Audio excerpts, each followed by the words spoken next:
Hello दोस्तों, आज हम पढ़ने वाले हैं उत्तल दर्पण द्वारा प्रतिबिंब निर्माण। लास्ट क्लास में बात कर चुके हैं कि अवतल दर्पण द्वारा प्रतिबिंब निर्माण किस प्रकार से होता है। अगर वो नहीं देखे हैं तो जा करके प्लीज उसको देखिए ताकि यहाँ आपको इजीली आपको समझ में आ जाए। ठीक है, बाकी आपको गारंटी लेते हैं कि यहाँ पर ही अगर वो वीडियो नहीं भी देखें तो ये आपको समझ में आ जाएगा, लेकिन पिछला वीडियो देखना होना जरूरी है। ठीक है, क्योंकि वो इम्पोर्टेंट है। चलिए तो शुरू करते हैं। हम लोग थोड़ा सा हल्का सा रिवाइज कराएंगे पीछे क्लास के और। ठीक है, आपको पढ़ाए होंगे रे डायग्राम। ठीक है, आपको याद होगा तो उत्तल दर्पण द्वारा रे डायग्राम आपको पढ़ाए थे।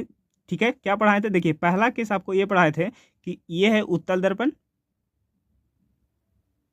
ठीक है, ये हो गया उत्तल दर्पण, ये हो गया हमारा मुख्य अक्ष, ये हो गया हमारा पी बिंदु, और ये हो गया हमारा एफ बिंदु, और ये हो गया हमारा सी बिंदु। राइट, आपको पढ़ा चुके हैं। ठीक है, देखिए पहला जो प्रकाश किरण आता है वो मुख्य अक्ष के समानांतर आता है। पहला केस में हम क्या करते हैं कि मुख्य अक्ष को समानांतर भेज देते हैं, तो वो क्या होता है? वो होता है फोकस को टारगेट करते हुए निकल जाता है। ठीक है, और यहाँ पर आपको बताए थे कि परिवर्तन के लिए क्या रूल लगता है।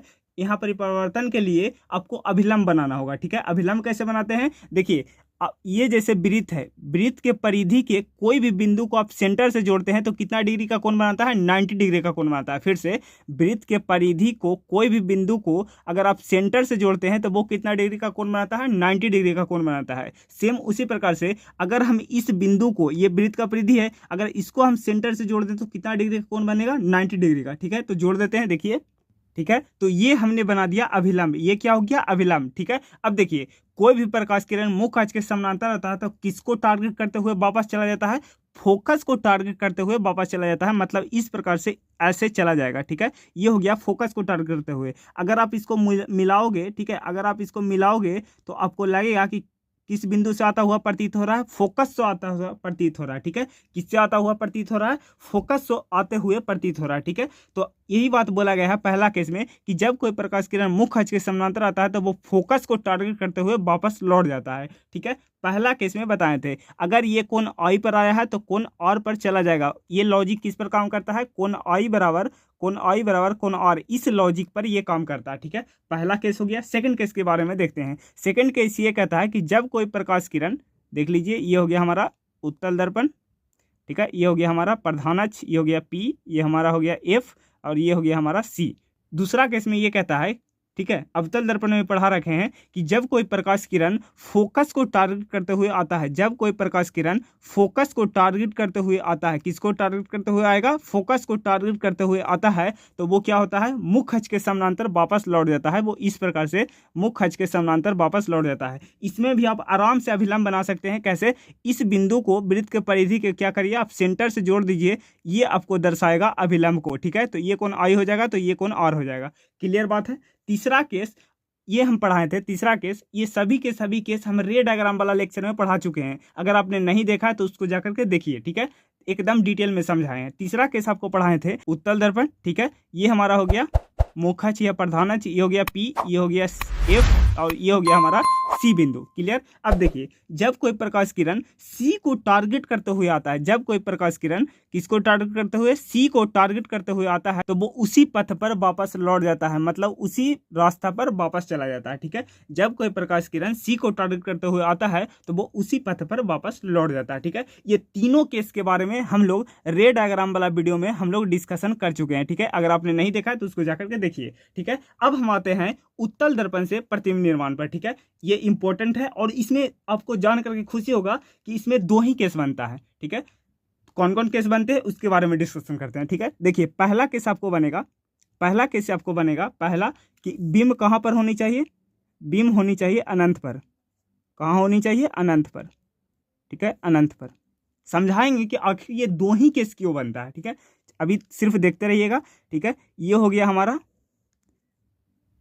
कौन सा मिरर? Convex mirror. ठीक है, उत्तल दर्पण। देखिए, ये हो गया हमारा मुख्य अक्ष। चलिए भैया, ये हो गया हमारा मुख्य अक्ष, ये हो गया पी बिंदु। ठीक है, क्लियर है? अब देखिए, हमको क्या करना है? प्रतिबिंब निर्माण के लिए हम लोग दो किरणें भेजते हैं। प्रतिबिंब निर्माण के लिए कितने किरणों की आवश्यकता होती है? दो किरणों की आवश्यकता होती है। ठीक है, ये उत्तल दर्पण वाला में भी पढ़ा चुके हैं। ठीक है, तो हम लोग दो किरणों भेजेंगे जो कि इस प्रकार से होगा। दोनों को दोनों क्या कर देते हैं? मुख्य अक्ष के समानांतर भेज देते हैं। ठीक है भैया, मुख्य अक्ष के समानांतर। ये हो गया दो प्रकाश किरण जो कि मुख्य अक्ष के समानांतर जा रहा है। ठीक है, ये हमारा हो गया एफ बिंदु और ये हमारा हो गया सी बिंदु। ठीक है, अवतल दर्पण में पढ़ा रखे हैं कि जब कोई प्रकाश किरण मुख्य अक्ष के समानांतर आता है तो वो कहाँ से जाता है, फोकस से जाता है। इसमें आपको बताए थे कि जब कोई प्रकाश किरण मुख्य अक्ष के समानांतर आता है तो वो किसको टारगेट करते हुए चला जाता है, फोकस को टारगेट करते हुए चला जाता है। ठीक है, क्लियर बात है। ये होता है उत्तल दर्पण में। तो देखिए ये आ रहा है मुख्य अक्ष के समानांतर, तो वो किसको टारगेट करते हुए वापस लौट जाएगा, ये लौट जाएगा फोकस को टारगेट करते हुए, ये चला जाएगा ऊपर की ओर। ठीक है, और ये भी किरण जब कोई प्रकाश किरण मुख्य अक्ष के समानांतर आता है तो फोकस को टारगेट करते हुए कहाँ चला जाता है, परावर्तन हो जाता है, मतलब लौट जाता है। क्लियर। अब देखिए ये दोनों किरणें एक दूसरे से कभी मिल नहीं सकती है, क्योंकि ये जा रहा है इधर की ओर और ये जा रहा है इधर की ओर। ठीक है, अगर हम इसको अपने आप मिलाना चाहें तो ये कभी नहीं मिलेगा। ठीक है, क्योंकि जब कोई प्रकाश किरण मुख्य अक्ष के समानांतर आता है तो फोकस को टारगेट करते हुए इधर चला जाता है और एक इधर चला जाता है। ठीक है, तो दोनों कभी मिल नहीं सकते हैं। अब हम क्या करेंगे, इन दोनों के साथ जबरदस्ती करेंगे। ठीक है, देखिए अगर हम इन दोनों प्रकाश किरण को अगर मिलाना चाहें तो वो कहाँ जाकर मिल गया, फोकस को टारगेट करते हुए जाता है ना, तो ये चला जाएगा इस प्रकार से और ये चला आएगा इस प्रकार से। ठीक है, फोकस को टारगेट करते हुए, सॉरी ये किरण यहाँ से जाएगा। ठीक है, हाँ ये किरण यहाँ से जाएगा, फोकस को टारगेट करते हुए ये यहाँ पर ही चला आएगा। ठीक है, ये कोई रेखा नहीं है वाला, ये वाला ये आ रहा है। ठीक है, फोकस को टारगेट करते हुए वापस लौट जाएगा, मतलब किस पर मिल रहा है, फोकस पर मिल रहा है। ठीक है, अब सुनिएगा आगे। अगर हम प्रतिबिंब की स्थिति लिखना चाहें, ठीक है, प्रतिबिंब के बारे में लिखना चाहें, प्रतिबिंब के बारे में लिखना चाहे तो फर्स्ट केस में लिखते हैं स्थिति। स्थिति कैसा है भैया, देखिए कहाँ पर ही बना है, तो प्रतिबिंब कहाँ पर ही बना है, फोकस पर, तो ये हो गया फोकस पर। दूसरा बिंदु आकार कैसा है, आकार कैसा है, तो आप देख सकते हैं एकदम सूक्ष्म बना है, एकदम बिंदु आकार का बना है। कैसा बना है, एकदम बिंदु आकार का। ठीक है, बिंदु आकार का। ठीक है, तीसरा केस में आपको ये बताते हैं प्रतिबिंब की प्रकृति कैसा है, प्रतिबिंब की प्रकृति कैसा है, प्रतिबिंब की प्रकृति कैसा है, वास्तविक है या काल्पनिक है। तो देखिए हम इसको क्या किए हैं, इसको जबरदस्ती मिलाए हैं, कहाँ पर ही, फोकस पर। हम इसको जबरदस्ती मिलाए हैं, तो जबरदस्ती मिलाने को क्या बोलते हैं, आभासी या काल्पनिक। तो ये होता है आभासी, और आभासी बनेगा तो सीधा बनेगा। ठीक है, कैसा बनेगा, सीधा। तो कैसा हो जाएगा, वर्चुअल एंड इरेक्ट। ठीक है, आभासी और सीधा बनेगा। क्लियर। अब देखिए दूसरा केस पर आते हैं। पहला केस आपको उम्मीद करते हैं कि क्लियर हो गया होगा। ठीक है, अब आते हैं दूसरा केस पर।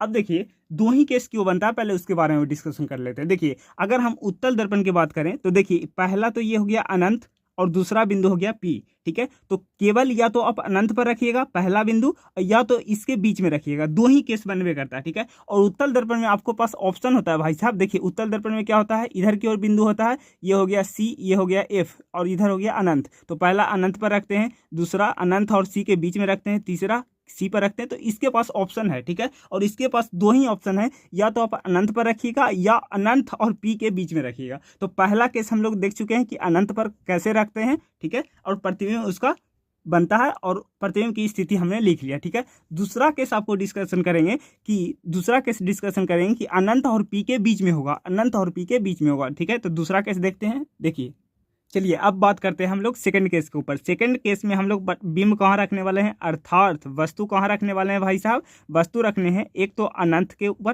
ठीक है, अनंत और किसके बीच में, पी के बीच में, पी के बीच। ठीक है, अब देखिए ये हो गया पी बिंदु। ठीक है, और ये हो गया हमारा एफ बिंदु, और ये हो गया हमारा सी बिंदु। ठीक है, ध्यान से समझिएगा दूसरा केस को। देखिए अब कहीं भी रख दीजिए अनंत और पी के बीच में। ठीक है, यहाँ पर ही रख देते हैं। चलिए यहाँ पर ही रख दिए हैं, ये हो गया ए बिंदु, ये हो गया बी बिंदु। ए बी क्या है, एक बिंब है, एक वस्तु है। क्लियर। अब देखिए यहाँ से एक प्रकाश किरण मुख्य अक्ष के समानांतर जाएगा, तो ये चला गया मुख्य अक्ष के समानांतर। ठीक है, पहला किरण मुख्य अक्ष के समानांतर गया, वो कहाँ से जाएगा, फोकस को टारगेट करते हुए उसी दिशा में वापस लौट जाएगा। ठीक है, ये क्या करेगा, फोकस को टारगेट करते हुए उसी दिशा में वापस लौट जाएगा। क्लियर।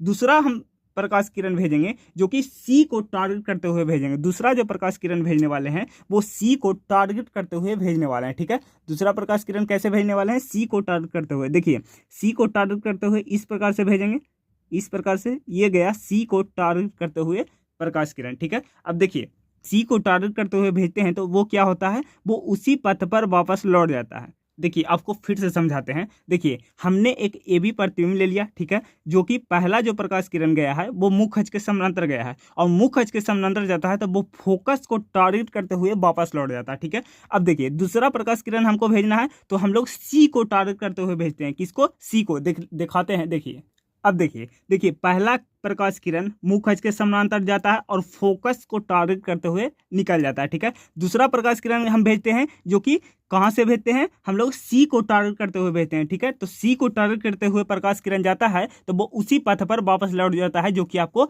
लॉजिक नंबर तीसरा में आपको समझा दिए हैं, ठीक है। जो प्रकाश किरण सी को टारगेट करते हुए जाता है वो पुनः उसी पथ पर वापस लौट जाता है, ठीक है। तो ये हम लोग तीसरा लॉजिक में समझ चुके हैं, ठीक है। अब देखिए हल्का सा जूम करिएगा।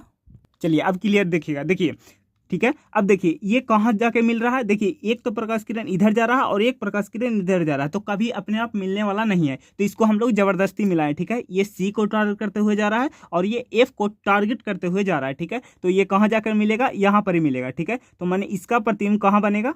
इस ए बी वस्तु का प्रतिबिंब कहाँ बनेगा? यहाँ पर ही, ठीक है। तो ये हो जाएगा ए डैश और ये हो जाएगा बी डैश, ठीक है। ये बन गया आपको इमेज फॉर्मेशन, ठीक है, प्रतिबिंब निर्माण। यहां तक क्लियर है? तो फिर हम इसके बारे में कुछ बिंदु लिखते हैं।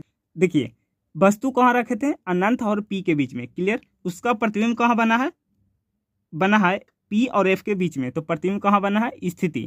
प्रतिबिंब की स्थिति कहाँ है? पी और एफ के बीच, एफ के बीच। दूसरा बिंदु देख लीजिएगा।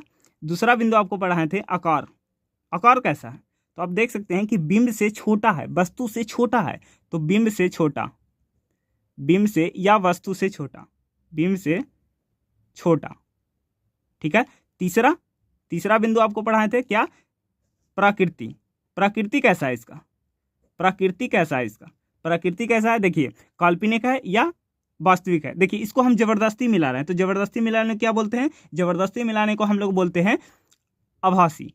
तो कैसा बनेगा? आभासी। और आभासी बनेगा तो सीधा बनेगा ही बनेगा, आभासी एंड सीधा, आभासी एंड सीधा, वर्चुअल एंड इरेक्ट, ठीक है। क्लियर है? समझ में आ गया? देखिए फिर से आपको समझाते हैं, एक एक बिंदु को क्लियर करते हुए समझाते हैं, ठीक है। देखिएगा ध्यान से। पहला केस आपको पढ़ाएं कि जब कोई प्रकाश किरण उत्तल दर्पण में मुख्य अक्ष के समानांतर आता है तो वो फोकस को टारगेट करते हुए वापस चला जाता है, ठीक है। प्रतिबिंब निर्माण के लिए दो किरणों की आवश्यकता होती है, ठीक है। तो दोनों किरणें हम लोग मुख्य अक्ष के समानांतर भेज दिया, ठीक है। पहला स्थिति में कहाँ लिए हैं? बिंब अनंत पर, ठीक है। तो अनंत से आ रहा प्रकाश किरणें समानांतर होती है। कैसे होती है? क्योंकि ये दोनों कहाँ मिलने वाले हैं ना आपको पता है ना हमें पता है, ठीक है। और ऐसा मान लेते हैं कि ये कहाँ जाकर मिलेगा? अनंत पर। तो अनंत से आने वाले प्रकाश किरणें क्या होती है? समानांतर होती है, ठीक है। क्लियर है? अब देखिए जब दो प्रकाश किरण समानांतर आती है तो वो फोकस को टारगेट करते हुए निकल जाती है, ठीक है। तो ये दोनों प्रकाश किरण फोकस को टारगेट करते हुए निकल दिया।